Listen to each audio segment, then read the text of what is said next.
and my special reporter, Mrs. Larkin.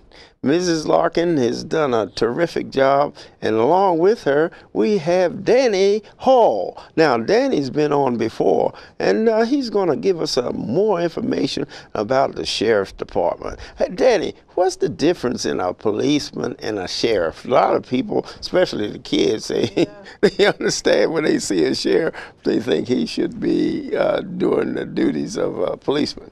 Okay, you actually have separate and distinct duties between both agencies. Your county police department is your primary law enforcement agency. If you call 911 for any reason, it will be a county policeman shows up to take care of that problem. The sheriff's office is actually the enforcement arm of our court system. If you fail to appear in court, it's going to be a deputy comes out to serve that arrest warrant.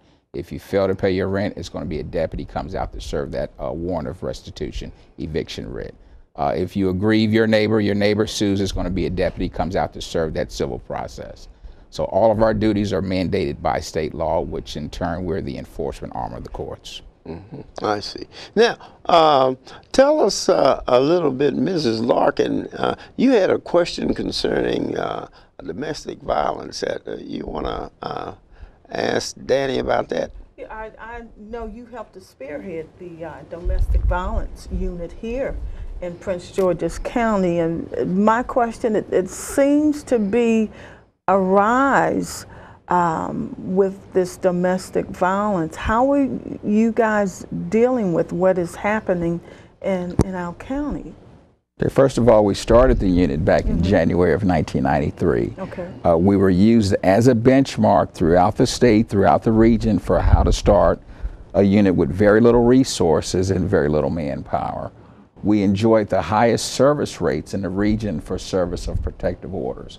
So I think that translated into our community looking at the government agencies, looking at the sheriff's office, knowing that they are going to give me the protection I need. So I'm going to call the police. I'm going to make that report. I'm going to go to court, file for that protective order, because I know I'm going to get the services I need from Prince George's Okay, County. so you say that the citizens feel comfortable in contacting your office for help. And I attribute the rise in the reporting of domestic violence here in the county to that fact, yes. Okay. So what are some other things that you're proposing to do in the future as far as the Sheriff's Department? Well, as sheriff, you know, I'm running for the office of sheriff for the top job. I've currently been with the sheriff's office for 31 years. 31 years. I've actually worked in. Thank you, Yes. you, Mr. Brown. I've worked in, supervised, managed every division within the sheriff's office. I currently hold the position of assistant bureau chief for the Bureau of Field Operations. Right now, I'm tasked with our child support enforcement unit, our landlord tenant unit, and our civil process unit. And each and every one of those, the workload has increased in Prince George's County.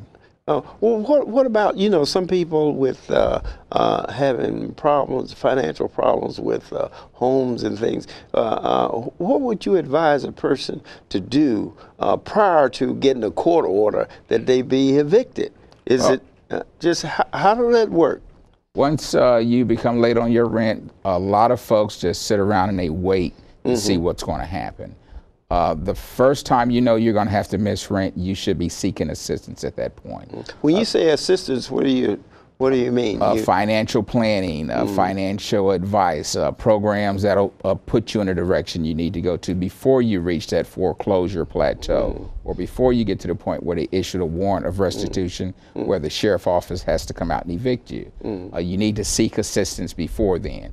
Once that warrant of restitution comes to the sheriff's office, we have to carry out that court order. And you have to carry it out regardless of the person's situation. That is correct. Because I've seen where there was a monetary situation, where there was a domestic situation, you know, where one was involved with the other, you know, financially, but they weren't married. But you know, you know that type of situation. Isn't that handled a little different? How do you run that? Well, once the eviction writ is handled or issued, it works the same. But then we do our domestic violence unit. We do protective order vacates, where we'll take and remove one individual from the home. Yes. So if you're suffering some type of violence, you go down, you take out a protective order, and the judge issues a vacate protective order. The sheriff's office will respond and actually remove that one side from the residence.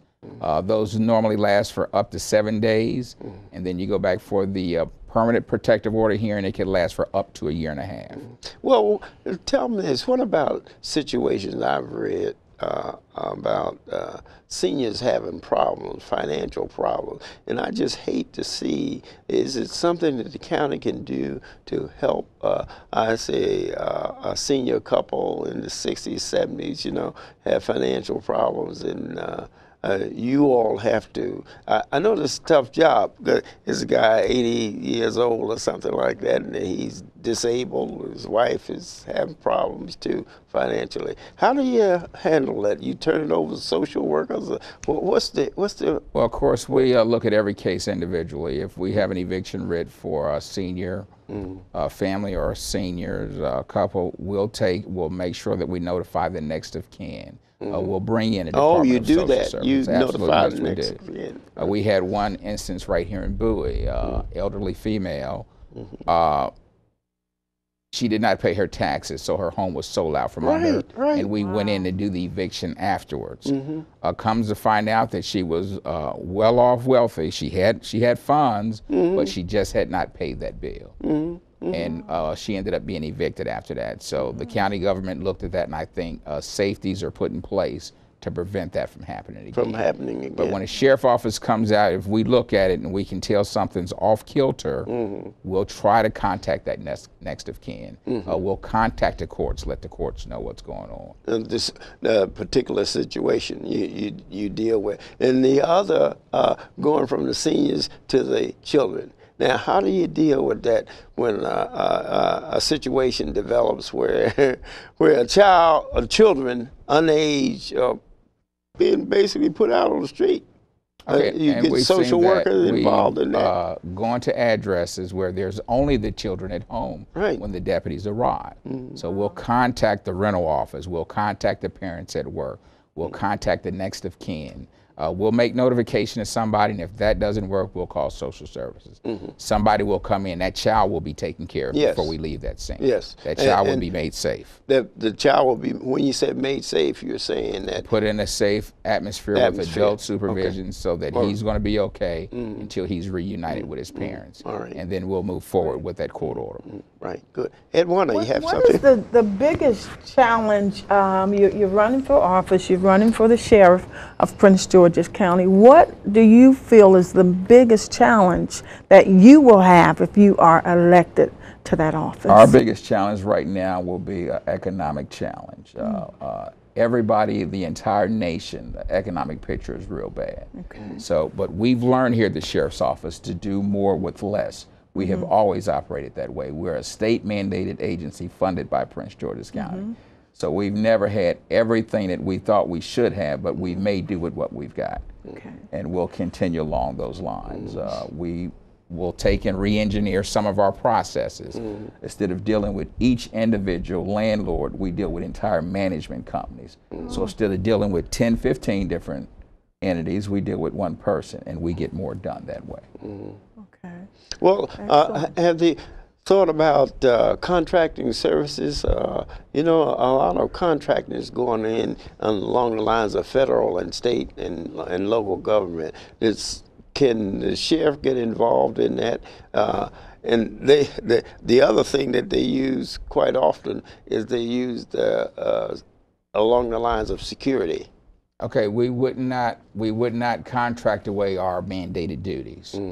But what we would do is look at other positions within the agency. If you look at our surrounding communities, they have contractual deputies. These are deputies that are full sworn law enforcement officers that come in at a lesser pay rate than a full-fledged deputy, and these are normally retired law enforcement officers.